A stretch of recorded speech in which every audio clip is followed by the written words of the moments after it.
جس میں چمن تھے، باغ تھے، اوپن اسپیسز تھے، نالے تھے اوپن، وہ سب اگر کسی نے قبضہ کیا اور بعد میں ریگولائز کیا ہے، ہمارے ایک حکومت نے قبضہ کیا، پھر بعد میں لوکل گورنمنٹ نے ریگولائز کیا، اس کو سب ختم کرے۔ کراچی میں اگر جگی غلط زمین پہ بنی ہے یا شادی ہال بنا ہوا ہے کہ پلازے بنے ہوئے ہیں کہ 5 اسٹار ہوٹل بنے ہوئے ہیں، سب کو ہٹائیں ایک۔ اور تیسری بات یہ کہ کراچی میں جتنے بھی نان پاکستانیز ہیں، دیکھیں چاہے انہوں نے جیلی پاسپورٹ بنائے کہ ویزے بنائے، کارڈ بنائے ہیں، وہ پتہ چل سکتے ہیں، چاہے وہ فارسی بولتے ہیں کہ پشتو بولتے ہیں کہ اردو بولنے والے ہیں کہ بنگالی بولتے ہیں کہ برمی ہیں کہ بہاریز ہیں یا فارسی بولتے ہیں، ایران سے آئے ہوئے ہیں، ان سب کو جب آپ نکالیں، آخر کیوں یہ پاکستان میں؟ ہاں اگر وہ کام کرنا چاہتے ہیں تو ان کو باقاعدہ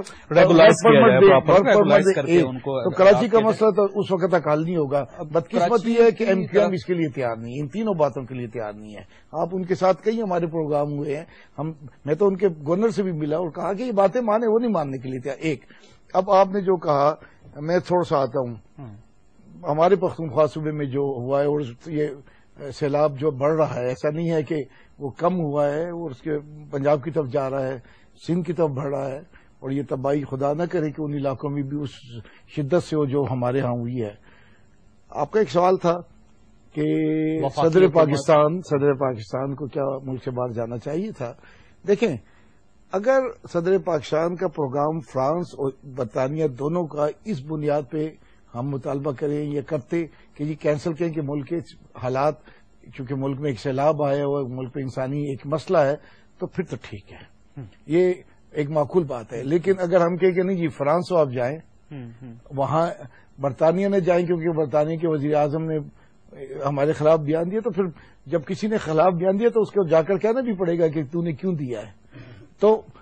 دیکھیں اصولی بات ہے، اگر مسئلہ یہ ہے کہ سیلاب آ گیا ہے، انسانی مسئلہ ہے، تو پھر تو ٹھیک ہے، انسانی مسئلہ ہے، بالکل، وہ تو پھر اسٹینڈ یہ ہونا چاہیے کہ پھر نہیں جانا چاہیے، کہیں بھی نہیں جانا چاہیے۔ لیکن اگر یہ کہنا کہ وہاں جاؤ اور ورنہ جاؤ، یہ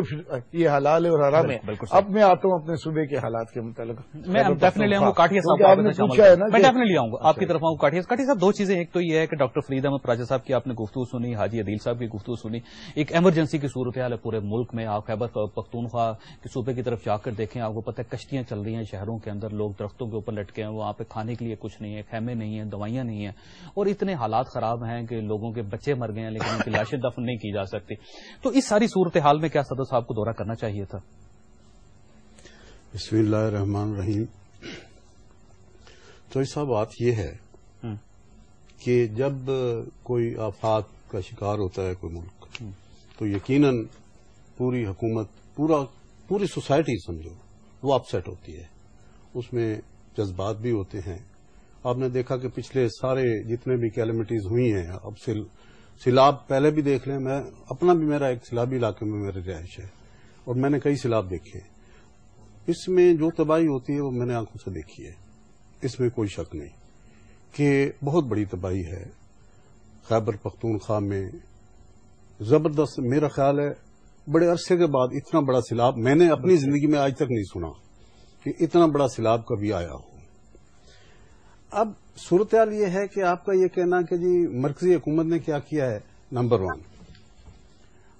مرکزی حکومت ہر وہ کام کر رہی ہے جو اس کو کرنا چاہیے، مالی بھی